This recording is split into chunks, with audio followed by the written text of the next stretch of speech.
A quick video in here on the must-have upgrades for 2019 through 2023. This is a 23, but if you don't have a North Star, they do not come with the front bumper and the winch, and that is a must-have. The North Stars come with a 4,500 pound winch with a wireless remote and a synthetic rope, which is super cool, with an auto stop, so you can't suck your winch super tight. It'll stay pretty loose most of the time, which is super nice, so you don't break the rope or put any extra strain on it. I just added this little light. I haven't wired it up yet, but I did test it, and that is also going to be another must-have. Since I have tinted windows, it really helps. The 23s have upgraded headlights, so they're already good, but with me having tinted windows all the way around, it's kind of difficult to see at night, especially backing up. I'm getting one that goes up underneath here as well. Well, I have one, I just haven't mounted it up yet, and I'm gonna tie into the backup alarm, so that way when I put it in reverse, the light will just come on or whatever. But the next thing is going to be a headache rack. This is a Polaris headache rack that just folds down, so you can stack stuff on top of it, and you just got little tie down points, and you can fold it out to protect your window, and it looks pretty good. That was probably the most expensive thing I've done so far. The other thing, I'm going to be putting long travel on this, so it's going to be over 72 inches wide, and gonna kind of travel like a razor. I might do the trailing arm kit, might not. But next is the interior stuff. It's pretty basic for, I mean, if you're just gonna be using it around the farm. If you got a North Star window tint, 20 on the doors, 50 on the windshield. I'd probably do lighter on the back glass because it's really hard to see backing up. That's another reason I have 5% on this one, and it is not good. You have to turn down all the lights on your dash and stuff, because it will glare off, and it'll feel like you're just looking into a mirror. But after you turn down the stuff, it's all fine. If you don't have a North Star, the front glass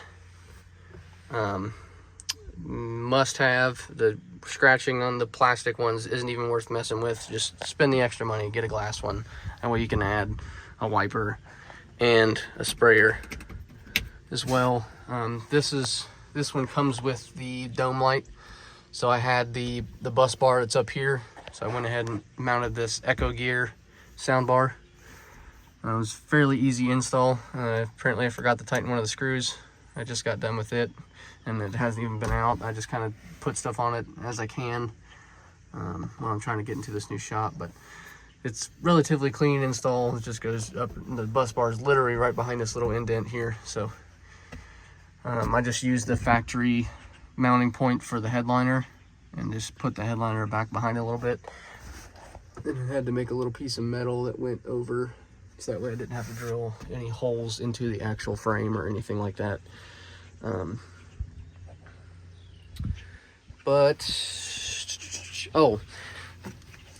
Parking brake. These things, I'm sure if you guys have had them on hills and stuff, if you just barely bump this while it's on a hill, it'll pop out of gear, which is extremely dangerous. I went to go open a gate and bumped it with my knee and about totaled this thing. It's a good thing that I was still partially in it. This is on Amazon. It's like 20 bucks. It takes 5 minutes to install. You just take these two 13mm bolts out, and you push the brake down and fold it over. You can push the brake just like a golf cart, basically. And it's got a little lock, so if you're keeping it in a spot you're not really sure about, you can put a lock on it, and then they can be confused on why it's not moving once they,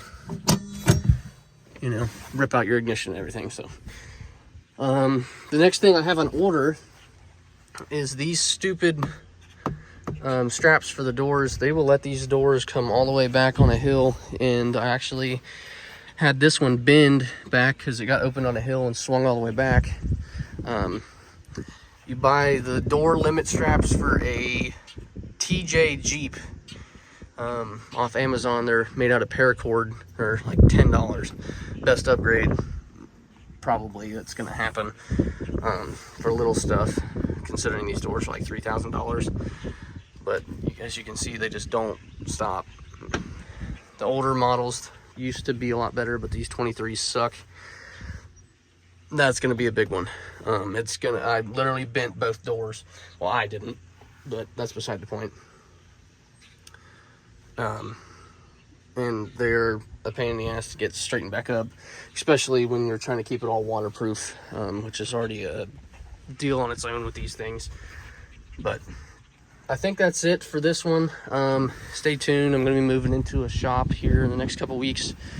I'm going to get this thing up on a rack and tore apart, and the long travel is going to go on. So I have to pick which long travel kit I'm going with, what shocks I'm going with, and what I'm really wanting to do out of this thing. There is not really any information on the internet on travel and the different setups and blah, blah, blah, blah, blah. There's a huge price difference. It's going to be a hard one to pick, but I will make a video on that for you guys, and stay tuned for that.